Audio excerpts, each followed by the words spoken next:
안녕하세요. 사연 읽어주는 남녀입니다. 오늘도 와주셔서 감사드리며 그럼 오늘의 사연 바로 시작하겠습니다. 안녕하세요. 저는 30대 중반의 여성 이세나입니다. 여러분들은 어린 시절 어떤 가정교육을 받고 자라셨나요? 혹은 지금 자녀분들에게 어떤 가정교육을 하고 계신가요? 저는 어려서부터 엄마로부터 극단적인 교육을 받고 자랐습니다. 그 교육에는 공부교육, 예절교육, 인성교육이 모두 포함되어 있는데 남들과 좀 다른 점이 있다면 그건 바로 모든 교육이 결혼과 결부지어진다는 거였어요. 저희 엄마는 자식들에게 부잣집에 시집장가 가야 한다는 말이 모든 교육의 결론이었습니다. 공부를 잘해야 하는 이유도 결혼을 잘하기 위해서였고 예절 교육을 받는 것도 상류층 사람들의 눈에 부족해 보이지 않기 위해서였죠. 인성 교육은 부잣집 사람들의 마음을 훔치기 위해서 가르치시는 거였고요. 언니와 오빠는 엄마의 가르침에 그다지 거부감이 없었어요. 그런데 저는 엄마의 가르침에 늘 거부감이 들었습니다. 엄마의 가르침은 일상생활 속에 늘 녹아 있었어요. 하나야, 고개 숙이고 밥 먹지 말랬지? 네가 짐승이야? 허리 꼿꼿이 세우고 이렇게 엄마처럼 기품 있게 천천히 먹어야지. 발레를 5년 넘게 보내놨는데 자세가 왜 이래? 다음 달부터 발레학원 다른 데로 옮겨야겠다. 그러면서 엄마는 직접 시범을 보여주곤 했습니다. 그럼 언니는 엄마를 멋지다는 듯 바라보고 따라했죠. 오빠가 고등학교 때 학교에서 퀸카로 유명한 언니를 좋아할 때였습니다. 둘이 썸 타는 것도 아니고 오빠가 일방적으로 혼자 짝사랑하는 거였죠. 아마 오빠가 고백했어도 그 언니는 워낙 예쁘기로 유명해서 우리 오빠를 거들떠도 안 봤을 겁니다. 이미 그 언니 주변에는 부잣집에 잘생긴 오빠들로 가득했으니까요. 그런데도 엄마는 오빠에게 신신당부했어요. 두연아, 남자는 아랫도리를 조심해야 돼. 여자 얼굴에 넘어가서 없는 집 자식이랑 일이라도 치르면 그건 평생 발에 족쇄 차는 거야. 여자를 만나더라도 그 여자의 배경을 먼저 봐야 하는 법이야. 엄마 말 알아듣겠니? 아무나 좋아하지 말라는 말이야. 알겠어? 저희 엄마의 말은 우리 집에서 법과도 같았어요. 엄마가 한마디 하면 모두가 엄마 말을 따랐거든요. 그런데 저는 좀 괴짜였습니다. 엄마 말에 발작하고 반대하는 게 주 특기였어요. 세나야, 너 오늘 경태 안경 부셨다는 게 사실이야? 조신하게 다니라고 몇 번을 말해. 이런 왈가닥은 절대로 부잣집에 시집 못 간다고 했어, 안 했어? 아니, 내가 놀고 있는데 경태가 옆에 서 있다가 내 팔에 맞은 거야. 일부러 그런 게 아니라. 그러니까 대체 어떻게 놀면 친구 안경을 부시냐고. 너 엄마가 항상 태도 주의하라고 당부했지? 여자가 차분하고 고급스러워야 눈길이 가지. 너 그러다 부잣집에 시집이나 가겠어? 난 부잣집에 시집 갈 생각 없는데? 난 내가 돈 많이 벌 거야. 어이구, 모자란 소리만 한다. 그게 쉬운 줄 알아? 부자는 하늘이 내리는 거야. 노력으로만 되는 게 아니라고. 그래서 네가 부자가 아니면 부잣집에 시집이라도 가야 한다고. 엄마, 책에서는 전부 돈보다 사람이 중요하다고 그러는데 왜 엄마는 항상 반대로 얘기해? 그럼 책이 잘못된 거야? 그건 다 돈 있는 사람들이나 하는 소리지. 세상이 그렇게 책처럼 순수하게 돌아가는 줄 아니? 네 말처럼 사람 성격 좋고 마음 착한 거야 중요하지. 그런데 성격 좋은 사람이랑 평생 사는 거랑 편하게 평생 사는 건 별개 문제야. 네가 결혼해서 어떤 환경에서 사는지가 제일 중요한 거라고. 저는 엄마 말에 그냥 고개를 끄덕이고 말았습니다. 그렇게 하지 않으면 알겠다고 할 때까지 엄마의 설교가 끝나지 않을 거라는 걸 알았거든요. 그렇게 자란 우리 삼남매가 어떻게 결혼하게 되었는지 궁금하시죠? 언니는 엄마의 교육대로 자라서 의사 남편을 만나서 결혼했습니다. 엄마가 원하는 대학에 들어갔고 그 대학에서 교육학을 전공했어요. 교사가 의사랑 결혼할 가능성이 높다는 이유로 엄마가 선택해준 전공이었죠. 실제로 언니는 대학에 다니면서 의대생 오빠와 사귀었고 그 오빠와 결혼까지 했습니다. 딱 엄마가 원하던 이상적인 결혼이었죠. 오로지 조건만 봤을 때는요. 그런데 사실 형부의 인성까지 이상적이지는 않았어요. 형부도 형부네 엄마의 가르침 아래 의사가 된 사람이었습니다. 오로지 공부만 해서 의사가 된 거였어요. 그래서 그런지 제가 보기에는 성격적으로 좀 결함이 있어 보였죠. 언니가 처음으로 남자친구를 집에 데려왔을 때였습니다. 제가 먼저 인사를 건넸어요. 안녕하세요. 제 인사에 형부는 인사 대신 저희 집을 둘러보며 어라고 한마디 한 게 다였죠. 보통은 사람이 인사를 하면 눈을 마주치고 인사를 해야 하잖아요. 하물며 첫 만남이었으니 존대 정도는 해야 하지 않나요? 그런데 눈은 1초도 마주보지 않고 오로지 집만 관찰하더군요. 뒤늦게 저를 한번 쓱 쳐다본 게 다였고요. 그때 제가 느끼기로는 형부는 저보다 저희 집 수준에 더 관심이 많았던 것 같습니다. 집을 쭉 둘러보고 이 집이 어느 정도 사는구나 하고 점수를 매기는 것 같았거든요.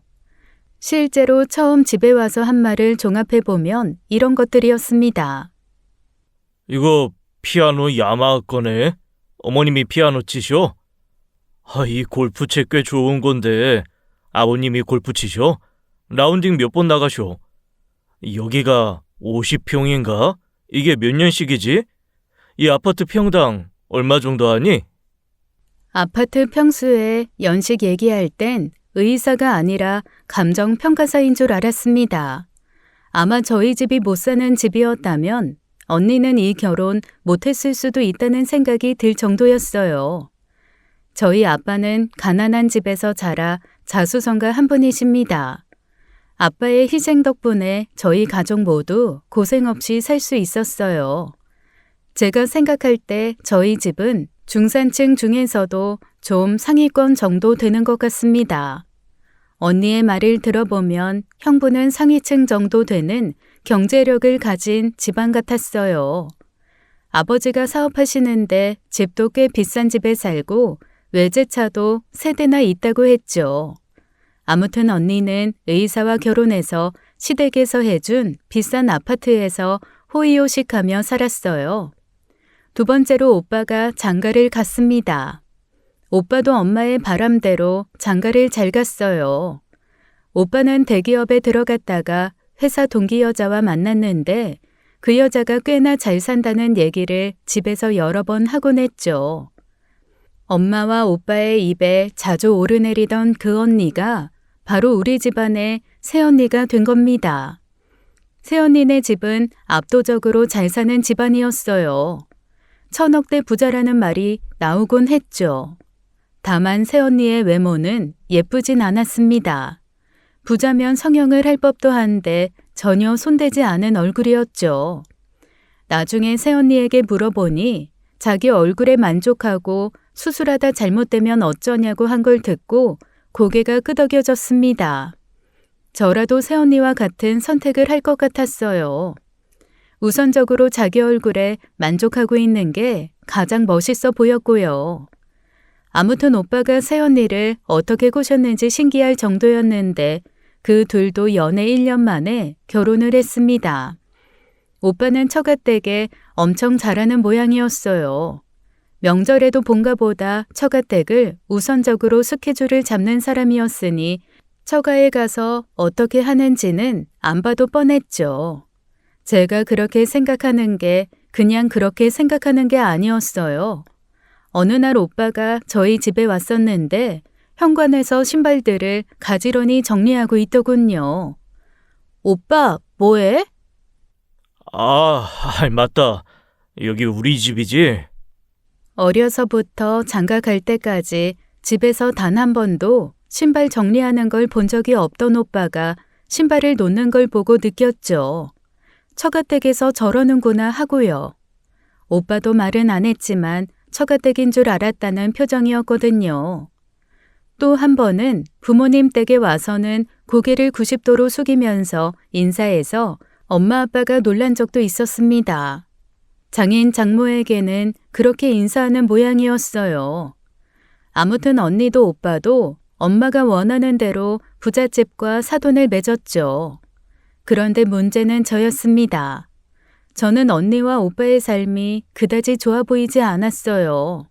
사람을 대할 때 진심으로 대하는 것 같지 않고 사람을 돈으로 대하는 것처럼 느껴졌거든요.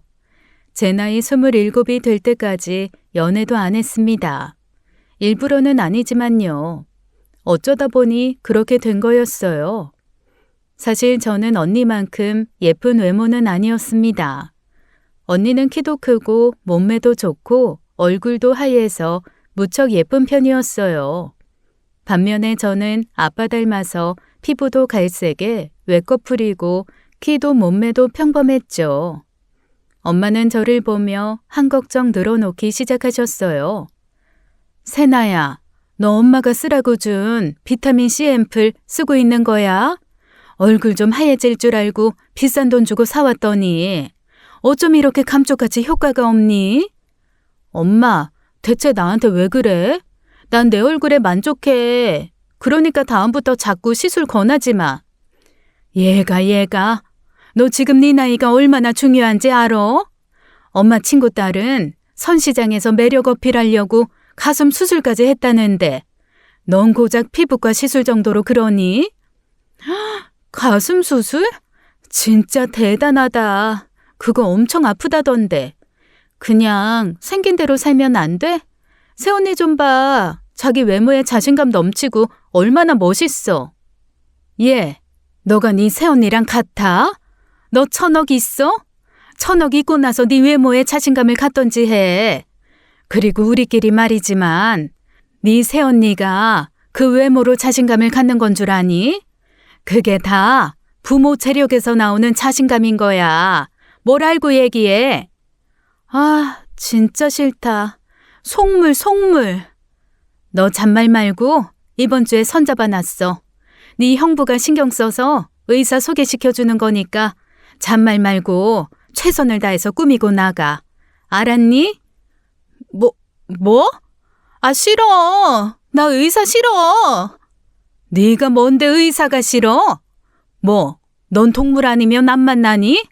이럴 줄 알았으면 수의사 안 시키는 건데. 애초에 엄마가 수의사 시켜서 한 것도 아니거든? 아, 시끄러. 수의사나 의사나 다 같은 의사인데 싫긴 뭐가 싫어? 잔말 말고 옷부터 사 입어. 맨 후진 옷만 입지 말고. 강아지 냄새 안 나게 향수도 좀 뿌리고. 냄새? 아, 강아지 꼬순내? 내가 제일 좋아하는 냄새인데.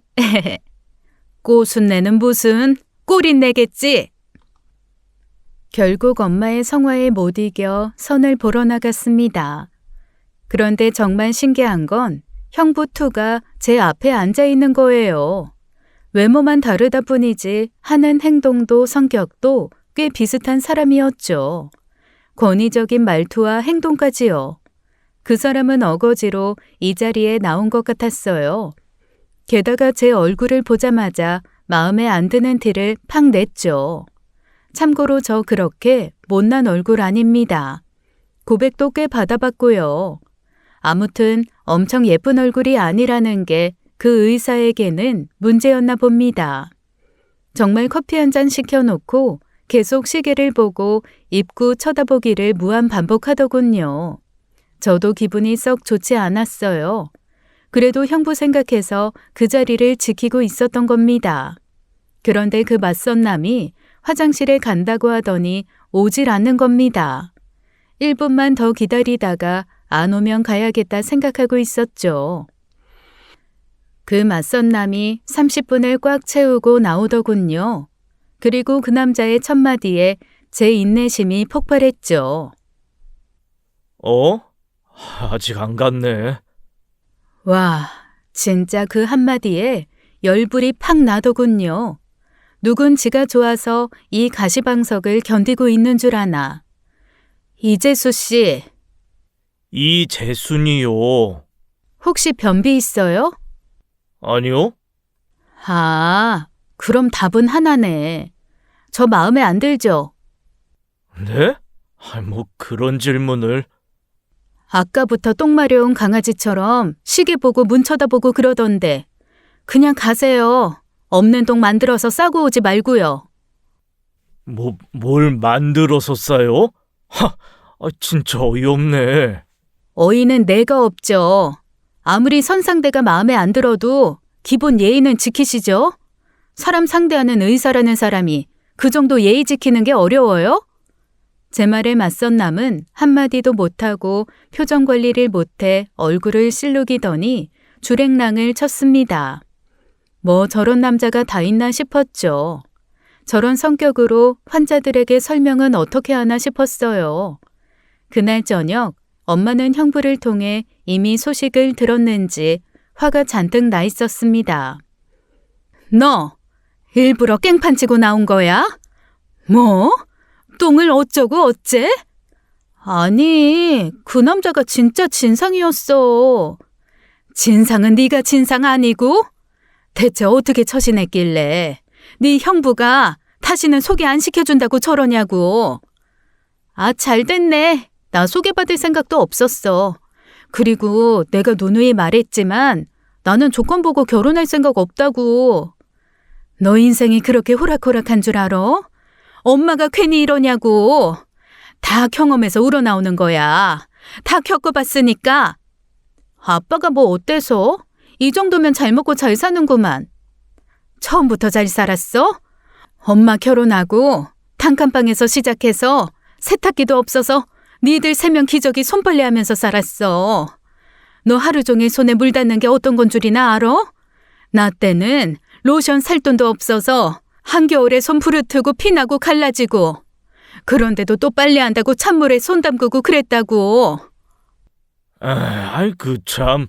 그 얘기 1000번도 더 들은 것 같네. 나는 내 자식들 나처럼 고생하는 걸 못 봐. 막말로 당신이 번듯한 부모님이라도 있었으면 우리가 이 고생을 하면서 살았겠어? 거참 1절만 해 1절만. 엄마, 그래서 난 내가 돈 벌잖아. 엄마 때는 아빠 경제력에 기대서 살았지만 우리 시대는 아니라고. 어이구, 저거 아주 고집불통이지. 아, 그쪽이 내가 싫다는데 어쩌라고. 저는 그렇게 말하고 집을 나와버렸습니다. 저는 엄마의 삶을 대하는 태도가 너무나 싫었어요. 모든 게 돈으로 귀결되는 삶을 사는 엄마가 속물처럼 느껴졌고요. 다음 날 일요일이었습니다. 저는 한 달에 한 번씩 동물보호센터에 봉사를 갔어요. 그런데 최근 3개월간 집안 행사가 겹치는 바람에 센터에 못 간 지 오래된 터였죠. 오랜만에 가니 많은 것들이 달라져 있었어요. 여기 아닌가? 처음엔 제가 보호센터를 잘못 찾아온 줄 알았습니다. 집 주변 울타리부터 해서 계집들이 모두 대변신을 했더군요. 계집들이 전부 프로방스풍으로 바뀌어 있었어요. 선생님, 오랜만이시네요. 그동안 바쁘셨어요? 수진 씨, 잘 지냈어요? 근데 여기 왜 이렇게 바뀌었어요? 나 잘못 찾아온 줄 알았어요. 저희 센터에 봉사하러 오신 분이 계신데 재능 기부해 주시고 계시거든요. 어머, 설마 이 계집들이 전부... 네, 맞아요. 너무 예쁘죠? 네, 뭐 그렇네요. 근데 취향이 너무 공주공주하네. 우리 멍멍이들 드레스 입어야겠는데? 그러게요. 그렇게 웃으며 농담을 주고받는 순간 비명소리가 들렸습니다. 저와 센터 직원은 소리가 나는 곳으로 뛰어가 보았어요. 한 덩치 큰 남자가 손가락을 호호 불고 있었어요. 자세히 보니 손가락에서 피가 나고 있었죠. 피나네요? 잠깐 저 따라오세요. 예? 아이, 괜찮습니다. 뭐예요? 이쪽으로 오세요. 저는 그 남자의 손을 치료해 주었습니다. 생각보다 깊게 베었네요. 파상풍 위험도 있으니까 오늘 병원 가보시는 게 좋을 거예요. 감사합니다. 선생님이 혹시 이세나 선생님이세요? 저는 치료를 마치고 제 이름을 부르는 그 남자를 쳐다보았습니다. 저를 아세요? 시루가 제 반려견이에요. 다친 시루 치료해 주셔서 감사해요. 시루? 혹시 시추 강아지 떡시루요? 네. 근데 떡시루 아니고 덕시루예요. 제 이름이 최순덕이라 끝에 덕자를 써서 덕시루. 어머, 주인 찾았다더니 설마 그 주인분이세요? 네. 그 남자는 뒷머리를 긁으며 웃었습니다. 몇 달 전에 시추 한 마리가 눈 한쪽이 완전히 털에 엉켜서 센터에 들어온 적이 있었어요. 길을 잃고 헤매다가 나쁜 사람에게 머리를 맞은 건지 눈이 툭 튀어나온 강아지였죠. 수술이 시급했고 결국 안구 적출을 했습니다. 그 수술을 제가 맡았고요. 이 남자가 바로 그 시루의 주인이었던 겁니다. 제가 시루의 이름을 기억할 수 있었던 건 주인을 찾은 후에 강아지 이름이 덕시루라는 걸 알고 너무 귀여워서였어요. 시루는 잘 지내죠? 네, 덕분에요. 정말 감사합니다. 별 말씀을요. 그 남자는 그 후 이 동물센터와 인연이 되어 봉사를 하고 있다고 했습니다. 자신을 목수라고 소개하며 강아지 집을 만들어주고 센터에 필요한 수리를 맡아주고 있다고 했죠.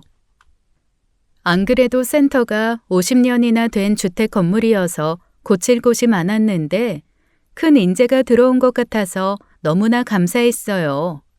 그 후로 봉사를 갈 때마다 그 사람과 마주쳤습니다. 1년을 그렇게 마주치다 우리 둘은 사귀는 사이가 되었어요.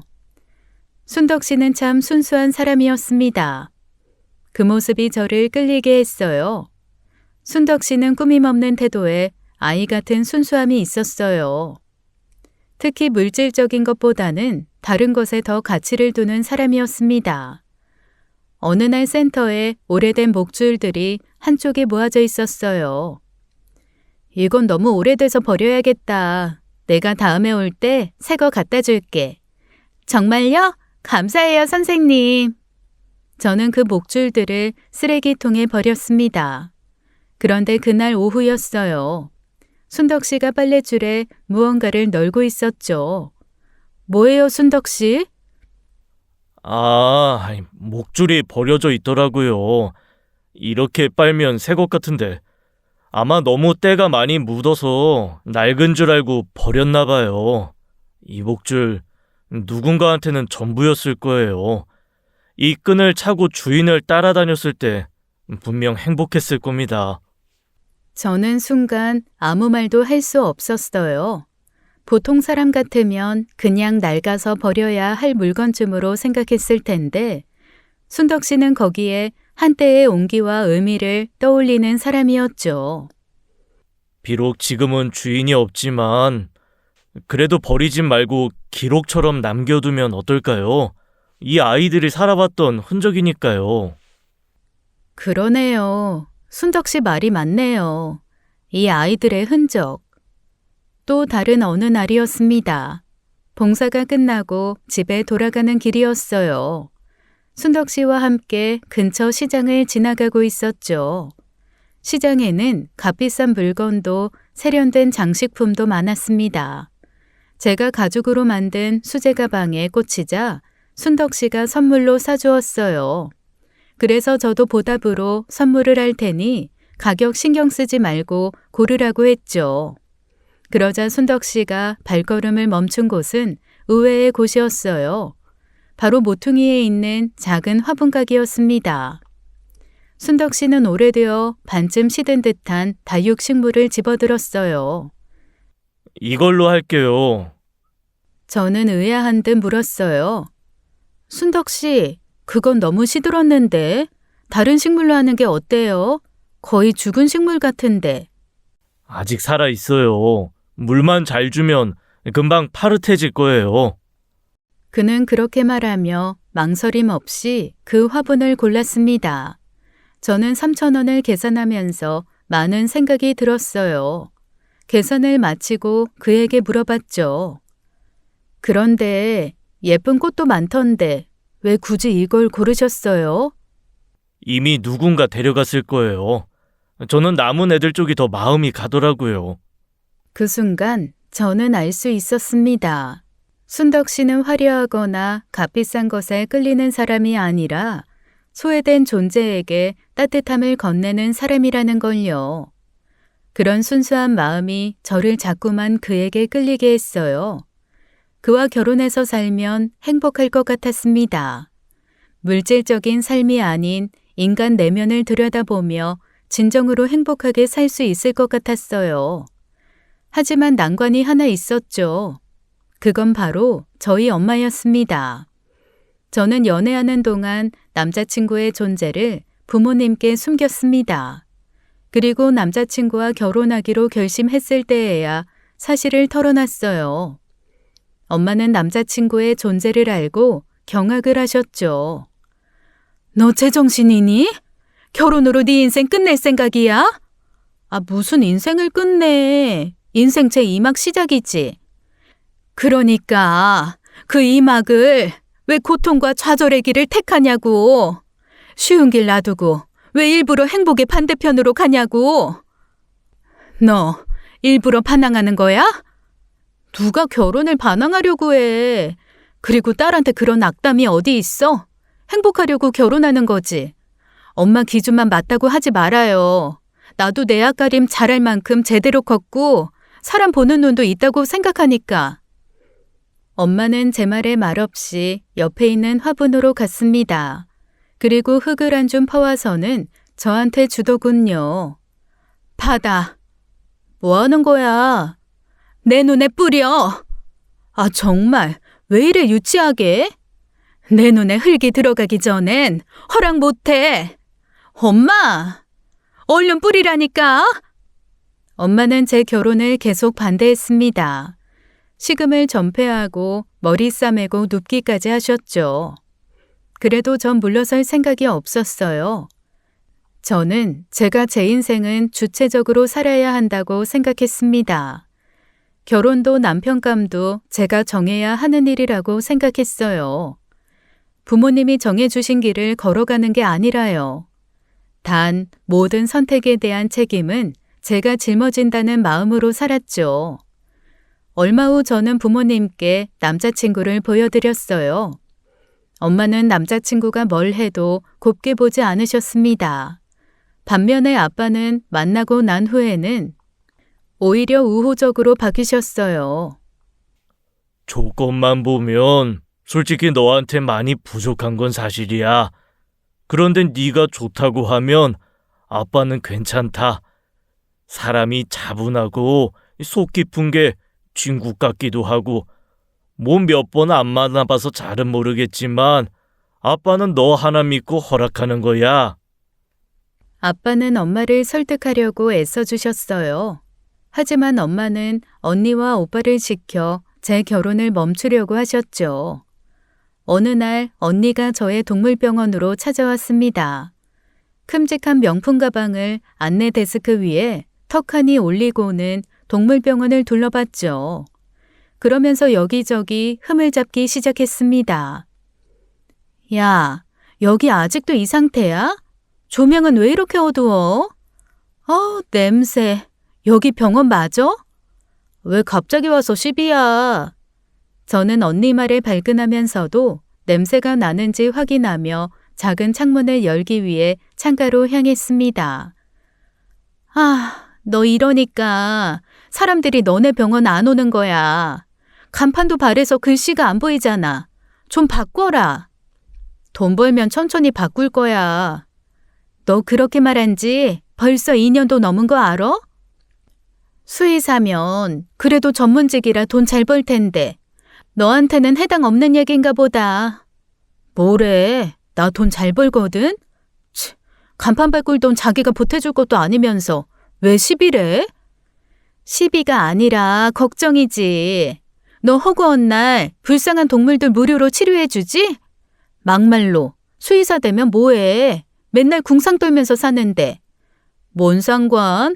갑자기 찾아와서 왜 그러는데? 설마 내 결혼 때문에 그래? 세나야, 유기견도 모자라서 이젠 불쌍한 사람까지 구제해 주려는 거야? 너 그러다 간신히 운영하던 동물병원도 망해. 적어도 자기 앞가림은 하고 부모님 노후 대비는 다 갖춘 사람이어야지. 어딜 데려와도 그런 가진 거 하나 없는 사람을 데려와? 너 그거 되게 불효야. 뭐? 순덕 씨가 어디가 어때서? 목수도 전문직이야. 하는 일이 거칠어서 그렇지 돈 잘 번다고. 돈 잘 벌면 뭐해?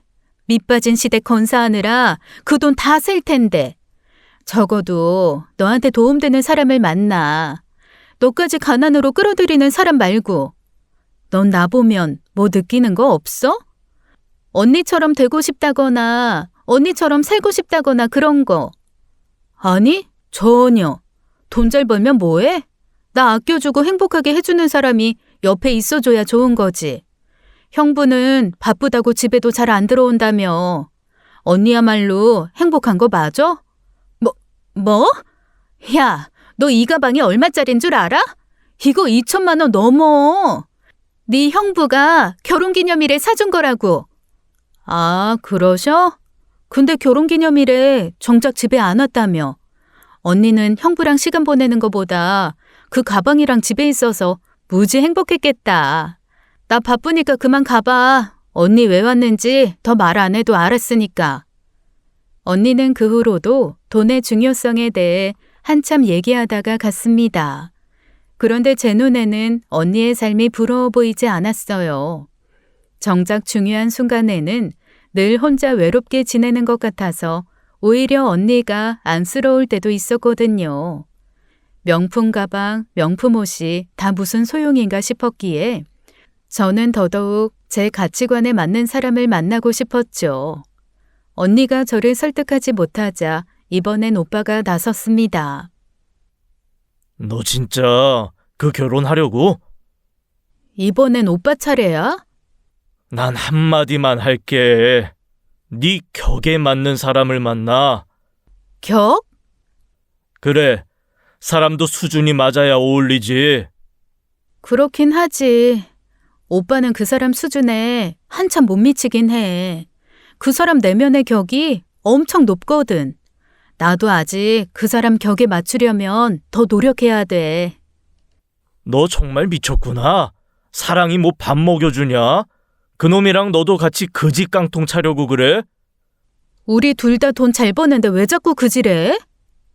목수가 뭐냐, 목수가. 우리 집안에 그런 험한 일 하는 사람 누가 있다고. 괜히 집안 망신시키지 말고 여기서 접어.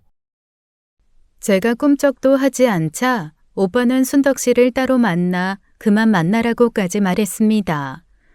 솔직히 너무 미안하고 이런 오빠를 가족으로 뒀다는 게 너무 창피했어요.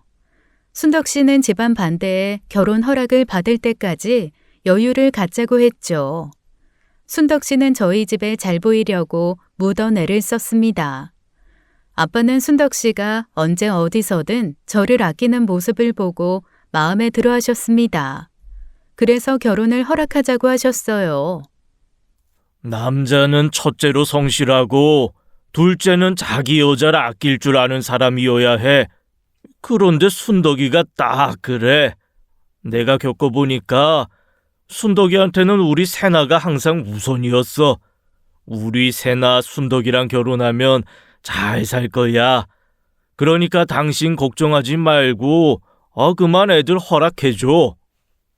잘 살지 잘 못 살지 당신이 어떻게 알아요? 엄마는 쌩하니 말하고는 휙 돌아앉으셨습니다. 아빠는 엄마를 끈질기게 설득했지만 엄마는 끝까지 반대를 하셨어요.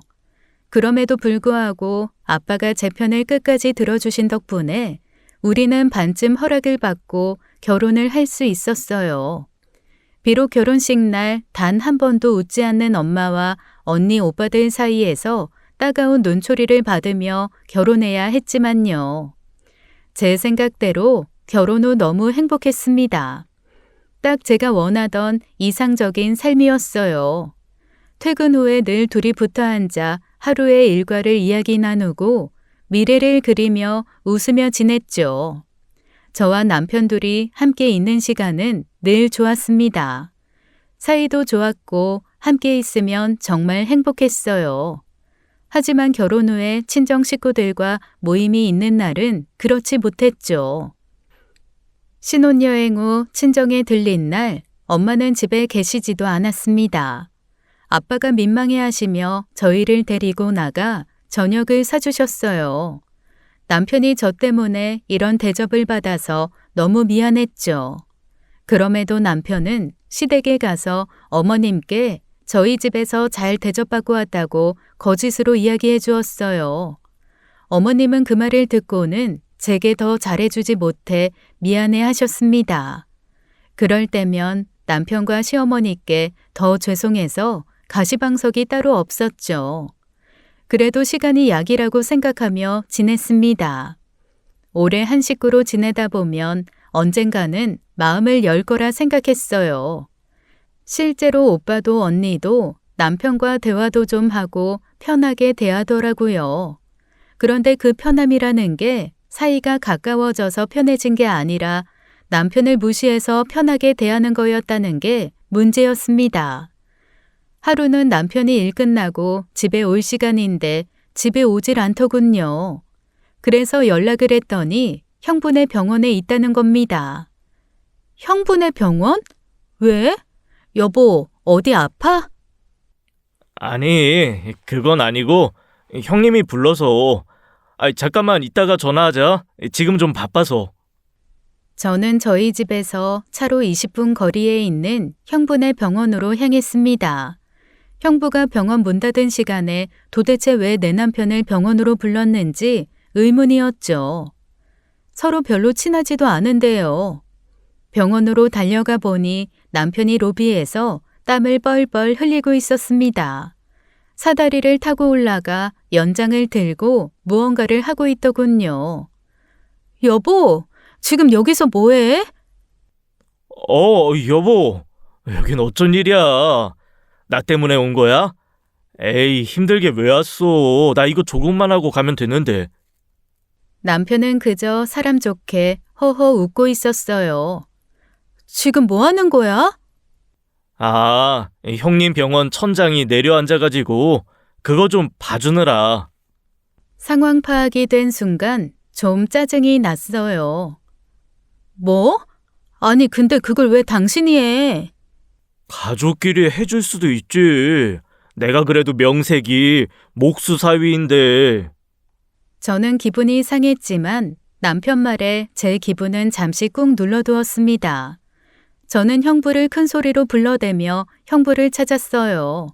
그러자 진료실에서 형부랑 언니가 나오더군요. 뭐야, 언니도 있었어? 너 왜 왔어? 그럼 바늘 가는데 실 안 가? 그보다 형부. 최서방 하루 종일 일하고 집에 와서 쉴 시간인데 최서방이 형부 병원에서 일하고 있다고 해서 깜짝 놀랐어요. 저는 이 상황이 황당하다는 듯 눈을 아주 크고 동그랗게 뜨고 형부를 쳐다봤습니다. 아니, 다른 사람한테 맡기면 불안해서 가족한테 부탁한 거야. 뭐 크게 고칠 건 아닌 것 같아서. 이럴 땐 목수 동서 뒀다 뭐해. 가족끼리 서로 돕고 살면 좋은 거지. 안 그래, 처제? 형부는 가볍게 웃으며 하는 얘기에 저는 썩은 미소가 지어졌죠. 그러자 언니가 오히려 나서서 제게 이러는 겁니다. 네 형부한테 뭐라고 하지 마. 내가 부르자고 했어. 지난번에 제부가 먼저 자기 필요하면 언제든지 부르라고 했다고. 그래서 부른 건데 뭐가 문제야? 필요하면 언제든지? 오케이, 알았어요. 가족끼리 필요하면 언제든지. 맞죠, 형부? 어? 맞지. 저는 그날 남편을 데리고 집으로 왔습니다. 그런데 그런 일은 그 후로도 계속되었어요. 형부는 낡은 인테리어를 새로 바꾸기라도 할 작정인지 남편을 시도 때도 없이 불러 일을 시키기 시작했죠. 남편에게 해달라는 대로 전부 맞춰주지 말라고 해도 남편은 좋은 게 좋은 거라며 힘들어도 가족 일에 발벗고 나섰습니다. 동서, 여기 벽면을 둥글게 이렇게 해줄 수 있어? 요즘 그렇게 많이 하더라고. 네, 형님. 가능합니다. 이쪽에 조명이 3개 정도 들어오면 좋겠는데. 어때? 조명이요? 조명은 전기 설비하는 친구가 봐줘야 하는데. 동서 아는 사람 많을 거 아니야. 한번 부탁 좀 해봐. 형부는 로비 인테리어를 제 남편 덕분에 싹 바꾸게 되었어요. 천장 보수 공사로 시작한 일이 대대적인 인테리어 공사가 되었죠. 남편은 전기 설비하는 지인까지 데려와 일을 거들게 했습니다. 그런데 문제는 형부는 단 한 푼도, 정말 단 한 푼도 공사비를 주지 않았다는 거예요. 가족끼리 공짜 노동은 그렇다 치더라도 자재비며 기타 인건비는 줘야 하는 거 아닌가요? 남편은 괜찮다고 했지만 저는 형부와 언니를 찾아갔죠. 언니, 형부, 가족끼리 일 시키더라도 돈 계산은 철저히 해야죠. 안 그래요? 가족끼리 무슨 돈 계산? 애초에 네 남편이 좋다고 도와준 일을 우리가 왜? 언니의 뻔뻔한 말에 저는 언니를 무섭게 노려보았어요. 언니는 제 눈을 피했죠. 그러자 형부가 그러더군요. 처제, 이거 미안해서 어쩌지? 내가 요즘 병원 장비에 들어간 돈이 많아서 당장은 주기가 힘들 것 같은데 내가 돈 좀 모이면 그때 꼭 줄게. 형부는 나중에 돈을 주겠다고 했지만 그 말이 어쩐지 진심으로 들리지 않았어요. 실제로 몇 달이 지나도 돈은 단 100원도 받지 못했죠. 그런데 언니는 친정에 또 새로운 명품 가방을 들고 나타나더군요. 그때 느꼈어요. 내 남편 호구가 호구짓해서 호구 당했구나 하고요. 호구 소문은 오빠 귀에도 들어갔어요. 오빠는 형부네 병원을 구경 다녀온 모양이었죠. 최서방 실력 진짜 좋더라. 매형 병원 완전 황골탈퇴했던데 제가 한 일이 도움이 됐다니 기쁘네요. 오빠와 형부는 옆에서 제 남편을 엄청 띄워주었습니다. 평소에는 제 남편에게 말도 잘 안 거는 두 사람이 그러는 데에는 이유가 있었어요. 그래서 말인데 이번 주에 우리 집에 좀 와줄 수 있어? 예? 집에요? 우리 집에 가구를 좀 다 바꿀까 하거든. 남편이 대답하려는 찰나에 제가 끼어들었어요. 오빠, 이거 받아. 저는 오빠 앞에 명함 10수장을 내밀었습니다. 이게 뭐야? 철거, 목공, 전기, 도배 다 있어. 이 사람이 아는 팀들인데 전부 베테랑들이래. 오빠가 힘들게 업체 알아볼 필요도 없고 여기에 전화해서 상담하면 될 거야. 그리고 최서방 소개로 연락했다고 하면 더 신경 써줄 거고. 저는 명함을 방패 삼아 내 남편을 지켰어요.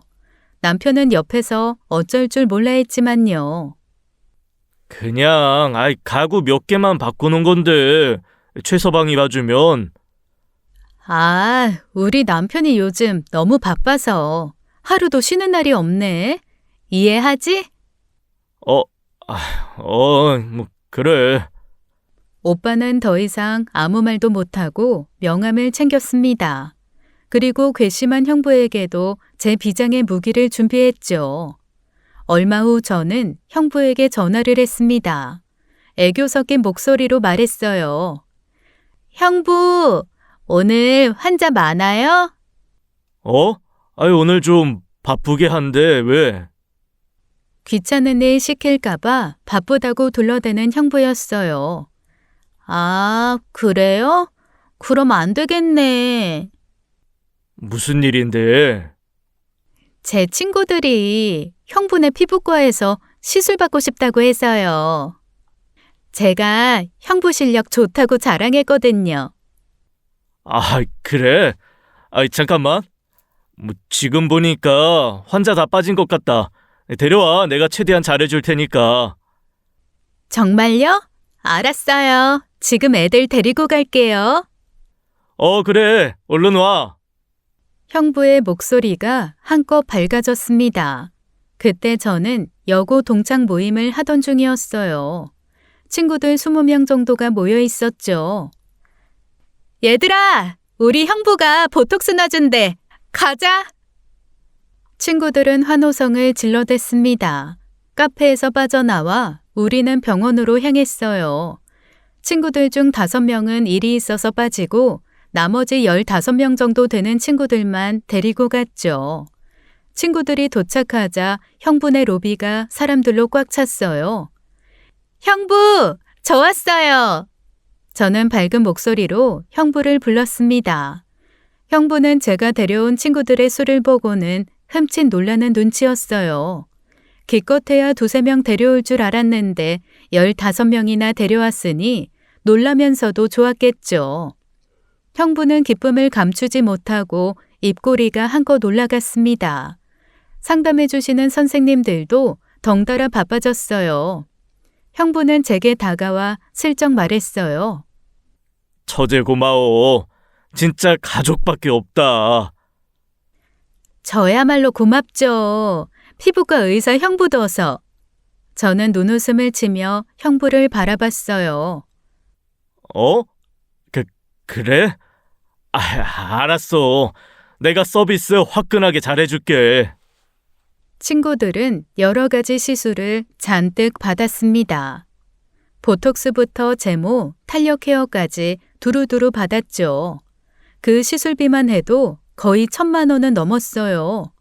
형부는 진료 시간을 넘어서까지 제 친구들을 모두 봐주었습니다. 진료가 끝난 친구들은 제가 집으로 돌려보냈어요. 물론 계산하지 말고 가라고 했죠.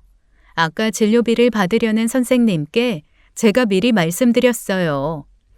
아, 계산은 이따가 한 번에 할 거예요. 나중에 한 번에 정산해 주시면 돼요. 저희 형부가 그러라고 했거든요. 데스크 선생님은 알겠다며 미소를 지으며 그러겠다고 했죠. 진료를 모두 마치고 나와 파김치가 된 형부는 제게 다가와 고맙다고 인사부터 했습니다. 그때는 제 친구들이 모두 떠났을 때였어요. 형부, 아까부터 고맙다뇨. 제가 고맙죠. 덕분에 공짜 케어 잘 받았어요. 에이, 뭘, 뭐? 공짜라니? 에이, 가족끼리 왜 이러실까? 형부가 그랬잖아요. 가족끼리 서로 도울 수도 있는 거라고. 기억 안 나세요? 몇 천만 원 든 인테리어 공짜로 하셨던 거. 저는 앞으로 종종 더 케어 받으러 올게요. 그래야 계산이 맞거든요. 저는 미소 한번 날려주고 병원을 슉 나왔어요. 뒤돌아보니 형부가 손으로 이마를 짚고 쓰러질 것 같은 모습으로 서 있었죠. 언니에게 전화가 왔지만 가뿐히 무시해버렸습니다. 그리고 오히려 자재비 나간 영수증을 사진으로 첨부해줬죠. 그랬더니 조용해지더군요. 그 후로도 제 남편을 공짜로 부려먹으려는 가족들을 제가 모두 차단했습니다. 오빠와 형부는 제 남편을 돌쇠처럼 부려먹을 수 없게 되자 제 남편을 왕따시키기 시작했어요. 남자 둘이 한 명을 따돌리다니 정말 유치하기 짝이 없었죠. 가족 모임에서 오빠와 형부는 둘이서만 이야기를 나누곤 했어요. 남편은 불편해했지만 호구가 되느니 왕따가 낫다고 제가 계속 세뇌시켰습니다. 그런데 진짜 사건은 친정 부모님의 환갑날 터지고 말았어요. 저희 집은 엄마와 아빠 생신이 같습니다. 저희는 두 분의 환갑을 맞이해서 여행길에 올랐어요. 가족 전체가 모두 함께 가는 해외여행이었죠. 비행기에서 내려 타국에 발을 딛자마자 형부와 오빠는 영어로 대화를 나누기 시작했습니다. 남편은 그 사이에 끼지 못했어요. 그런데 오빠와 형부가 한국말을 했습니다. 최서방, 가서 커피 좀 사다 줘. 아, 커피요? 네네. 이걸로 계산하면 돼. 난 부모님 모시고 있을게.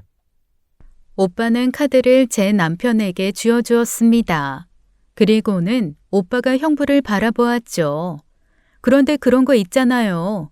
얼굴 표정, 눈빛만 봐도 둘이 무슨 생각을 하는지 알 수 있는 거예요. 오빠와 형부는 웃음을 참는 듯한 표정으로 뛰어가는 제 남편을 바라보고 있었습니다. 처제, 근데 동서 영어는 좀 하지? 설마 커피도 못 사올까? 최서방 생활 영어 정도는 할 줄 알 거 아니야? 저는 오빠와 형부를 노려보았습니다. 보다 못한 아빠가 제게 말씀하셨어요. 세나야, 네가 같이 다녀와라. 저는 남편을 따라가며 뒤를 돌아보았습니다. 아빠가 오빠와 형부에게 한 소리 하는 게 보였어요. 저는 진짜 환갑 여행만 아니었으면 이라고 중얼거리며 제 분노를 꾹꾹 눌러 참았습니다. 여행 셋째 날이었어요. 오늘 하루는 자유여행 시간으로 바닷가를 즐기는 시간이었습니다. 새언니는 수영복을 입고 나왔는데 머리부터 발끝까지 명품으로 쌓여 있었습니다. 새언니는 명품을 우리가 보세 옷 입듯이 입는 사람이었으니 당연한 거였는데 그게 언니 눈에는 신기했나 봐요. 언니는 새언니 옆에 딱 붙어서 하루 종일 쉴 새 없이 말을 걸었습니다. 수영복 얼마냐부터 시작해서 귀걸이 예쁘다 등등 새언니의 몸에 걸친 모든 것에 관심을 가졌죠. 새언니는 그런 언니를 귀찮아하며 바닷물에 발을 담그러 들어갔습니다. 저도 남편과 오늘만큼은 둘이서 즐겁게 즐기자는 마음으로 바다로 뛰어들었어요. 바다에서만큼은 제 남편이 진짜 눈길을 끌었습니다. 훤칠한 키에 구릿빛 피부, 근육질 몸매로 주변 여자들의 시선을 사로잡았죠. 저는 그런 남편이 너무 멋져 보였어요. 그런데 그 옆에 대비되는 사람 둘이 있었습니다. 바로 오빠와 형부였죠. 허여 멀건한 몸에 근육 대신 비계로 몸을 두른 두 사람은 바다 위에 떠 있는 하얀 순두부들 같았어요. 오빠와 형부는 풍뎅이 몸매를 가느다란 팔로 가리며 온천 들어가듯이 바다로 슬그머니 들어갔습니다. 저는 남편과 신나게 수영하고 장난도 치며 놀았습니다. 남편은 아빠와 엄마를 투명배에 태워 여기저기 구경시켜드리기도 하고 옆에서 엄마 아빠를 잘 챙겼어요. 자기들만 노느라 바쁜 오빠네 언니네와는 달리 제 남편은 저희 부모님부터 먼저 챙겼습니다. 그런 남편이 고맙고 더 사랑스러웠죠. 한참을 바다와 씨름하며 놀다 보니 배가 고파졌어요. 제가 나가겠다고 하자 남편도 물에서 나왔죠. 저는 앉아서 좀 쉬고 남편은 아빠와 화장실에 다녀온다고 했습니다. 그런데 그때였어요. 멍 때리고 앉아있는데 사람들이 소리 지르는 소리가 들렸습니다. 깨악하는 소리에 저도 놀라 소리가 난 곳을 보았죠. 잔잔한 바다에 갑자기 파도가 높아졌어요. 몇몇 사람들이 높은 파도에 휩쓸렸죠. 다행히 휩쓸린 사람들은 빠져나왔습니다. 그런데 문제는 순식간에 바뀐 해류였어요. 휩쓸린 파도에 해류까지 타서 멀리 떠밀려간 사람들이 있었습니다. 너무 멀리 휩쓸려서 얼굴이 보이지 않았어요. 그런데 언니와 새언니 그리고 엄마도 보이지 않았습니다. 분명 바닷가에서 셋이 사진을 찍고 있었는데 감쪽같이 사라진 거였죠. 자세히 보니 저 멀리 바다 한가운데 사람 같은 형상이 보였는데 그게 우리 식구들 같았어요. 살려주세요! 새언니의 목소리였습니다. 언제 저렇게 멀리 갔나 싶게 바다 한가운데에 떠 있었어요. 세 사람은 소리를 질렀고 엄마의 비명소리도 들렸죠. 이거 야단났다. 나 수영 못하는데. 여보. 튜브 어딨어, 튜브? 오빠는 물가에서 빙빙 돌기만 했고 형부는 튜브를 찾아서 껴안고는 여자처럼 소리만 꽥꽥 질러댔습니다. 정작 물에 들어가는 사람은 아무도 없었어요. 둘이 뭐 하는 거야? 빨리 들어가서 구해와야지. 나 수영 못해. 지금 들어가면 위험해. 파도가 너무 높아. 저는 두 사람을 한번 째려봐주고는 바닷가로 뛰어들기 위해 모래사장을 뛰었습니다.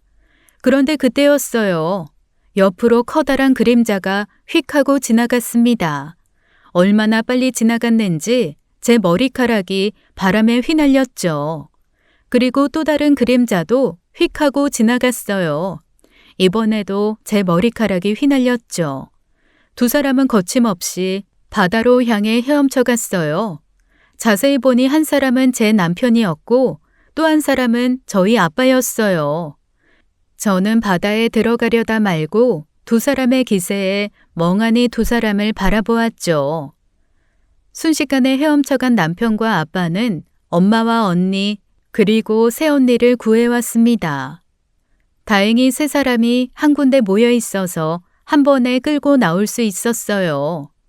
저는 튜브를 가지고 들어가 중간쯤에서 건네주었죠. 세 사람을 무사히 데리고 나오자 주변에서 박수 소리가 터져 나왔어요. 놀란 언니는 울음을 터뜨렸어요. 새언니는 얼굴이 하얗게 질렸고요. 그런데 문제는 엄마였습니다. 엄마는 축 늘어진 채 아빠와 남편의 부축을 받고 나왔어요. 엄마의 얼굴은 핏기가 사라져 있었죠.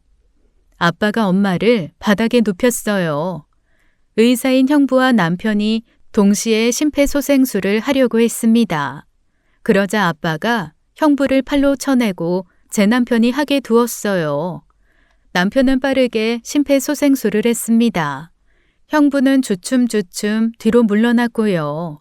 저와 가족들은 모두 걱정되고 초조한 마음으로 엄마의 숨이 돌아오길 기다렸어요. 남편은 정말 혼신의 힘을 다해 엄마에게 심폐소생술을 이어갔습니다. 모두가 긴장해서 숨죽이고 있던 순간 엄마가 물을 뱉어내고는 깨어나셨어요. 가족 모두 안도의 한숨을 내쉬었어요. 아빠는 엄마를 끌어안으며 울음 섞인 목소리로 말씀하셨죠. 당신 죽는 줄 알고 얼마나 놀랬는 줄 알아? 나 안 죽어. 점쟁이가 나 100살도 넘게 산댔어. 아유, 이 사람아. 이 상황에서도 농담이 나와? 당신 못 건져내면 나도 같이 가려고 했다고. 따라 죽긴 왜 따라 죽어?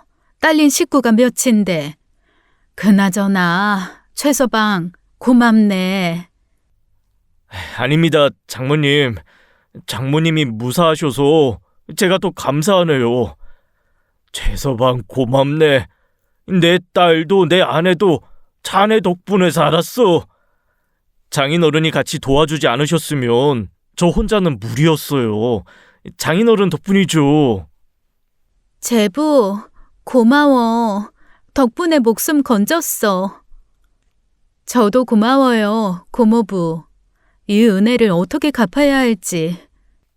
은혜라뇨. 가족으로서 당연히 해야 할 일인데요. 그런데 그 당연히 해야 할 일을 못하는 사람도 있네요. 새언니가 뼈있는 말을 던지고 오빠를 째려보았어요. 언니도 형부를 보는 눈빛이 새언니와 같았죠. 그날 이후 집안 분위기가 180도 바뀌었습니다.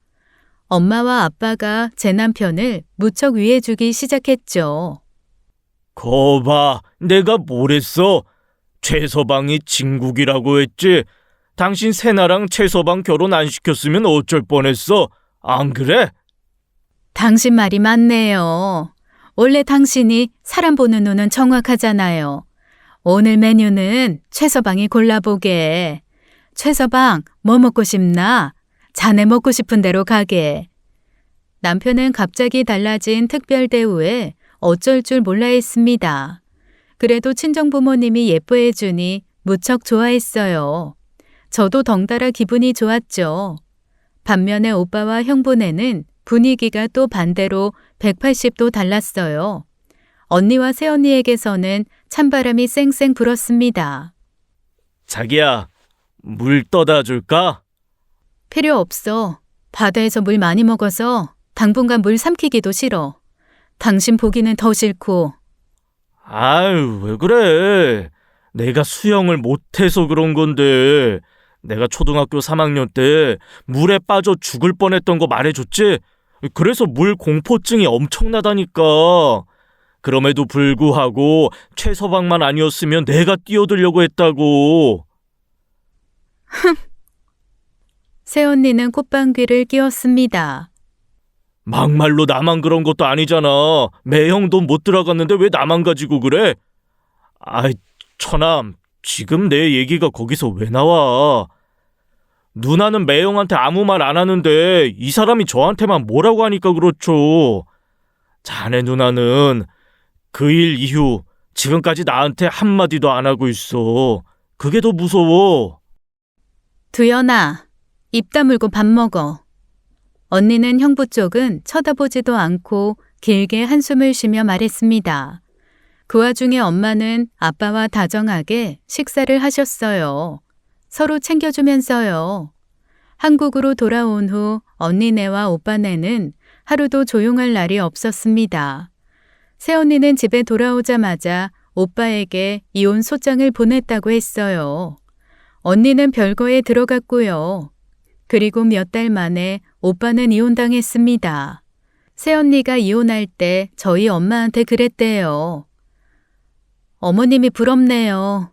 아버님 같은 남편분을 두셔서요. 그런데 왜 그 아들은 아빠를 안 닮았을까요? 어머님이 아들은 잘못 키우셨네요. 라고요. 엄마는 그 말을 듣고 할 말이 없으셨다고 했습니다. 자신이 자식을 조건만 보는 사람으로 가르친 것을 후회하신다고 했죠. 언니는 별거 한 달 만에 집에 돌아왔는데 1년 후에 결국 이혼을 했어요. 형부가 바람이 난 사실을 알고는 더는 참지 못했거든요. 아빠는 언니네를 보며 언젠가는 헤어질 줄 알았다고 하셨어요. 애초에 아빠는 형부를 마음에 안 들어 하셨었거든요. 엄마의 밀어붙임에 결혼을 허락했었던 게 후회된다고 하셨죠. 엄마는 언니에게 미안하다고 하셨어요. 사람 겉만 보지 말고 속을 보라고 가르쳤어야 했는데 그 반대로 가르쳤다고요. 그리고 오빠도 다시 가르쳤습니다. 조건보다 더 중요한 게 사람이라고요. 저희 부모님은 두 분 모두 저희 남편 바라기가 되셨습니다. 뭘 하든지 제 남편과 함께 하시길 원하셨죠. 식사든 여행이든 뭐든지요. 저는 요즘 행복한 하루하루를 보내고 있습니다. 제가 살아온 소신이 맞았다는 경험을 하고 난 후에는 더욱 제 소신대로 살려고 노력 중이에요. 여전히 아픈 동물을 보면 지나치지 못하고 돈이 우선이기보다는 생명을 우선시하며 살고 있습니다. 제 남편도 마찬가지예요. 우리는 번 돈의 일부를 조금씩 기부하며 살고 있습니다. 그게 결국엔 복으로 돌아올 거라 믿어요. 착하게 살면 복이 온다잖아요. 물론 무얼 바라고 하는 일은 아니지만요. 제 긴 사연 들어주셔서 감사합니다. 모두 건강하시고 행복하세요. 지금까지 사연 읽어주는 남녀였습니다. 끝까지 시청해주신 여러분 감사드리며 저희는 다음 사연으로 돌아올게요. 감사합니다.